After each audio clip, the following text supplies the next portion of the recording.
Baik, seterusnya kita akan buat aktiviti di muka surat sebelah, muka surat 53. Tajuknya konduktor atau penebat. Okay, kita baca dulu dia punya cerita.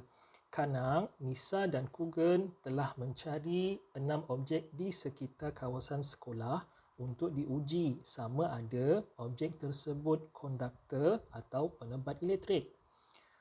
Kelaskan objek sama ada konduktor atau penebat. Okey, baik, dekat sini dia dah sertakan, dia dah berikan 6 objek yang dicari oleh Kanang, Nisa dan Kugen. Objek itu ialah skru, jarum, bekas plastik, tin aluminium, daun dan butang.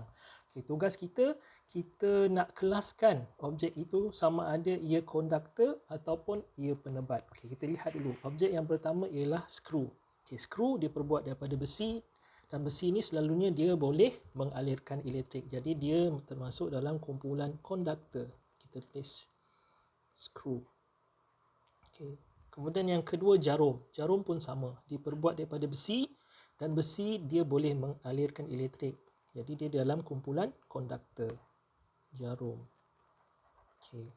Bahan yang ketiga, bekas plastik. Okay. Bekas plastik dia tak boleh mengalirkan elektrik. Jadi dia akan masuk ke dalam kumpulan penebat. Bekas plastik. Okey. Kemudian objek yang keempat, tin aluminium.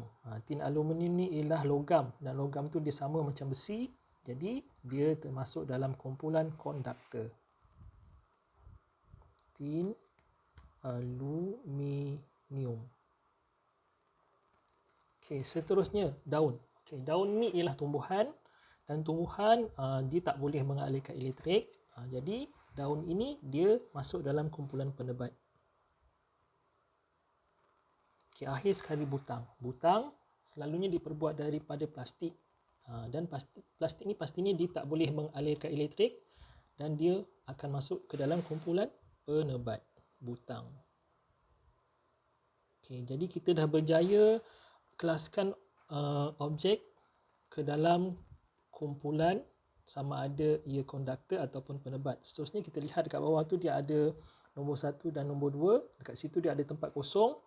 Kita perlu isi tempat kosong ni dengan maklumat sama ada tempat kosong tu sesuai untuk konduktor ataupun penebat. Untuk jadikan ayat tu dia jadi ayat sempurna. Kita baca dulu apa yang kita boleh dapat dari maklumat yang daripada ayat nombor 1.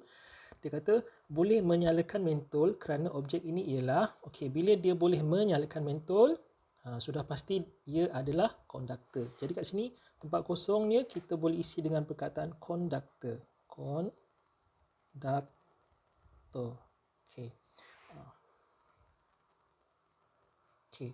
Bila kita dah tahu itu ialah konduktor, jadi objeknya pastilah objek daripada kumpulan konduktor. Jadi kita boleh letak skru, jarum dan tin aluminium. Tin aluminium. Kita dah dapat 3 objek konduktor.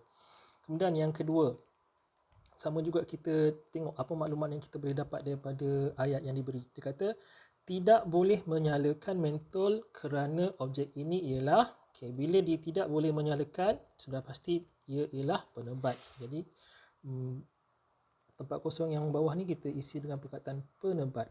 Penebat. Okay. Jadi dekat atas ni kita isi dengan objek daripada kumpulan penebat. Okay. Objeknya ialah bekas plastik,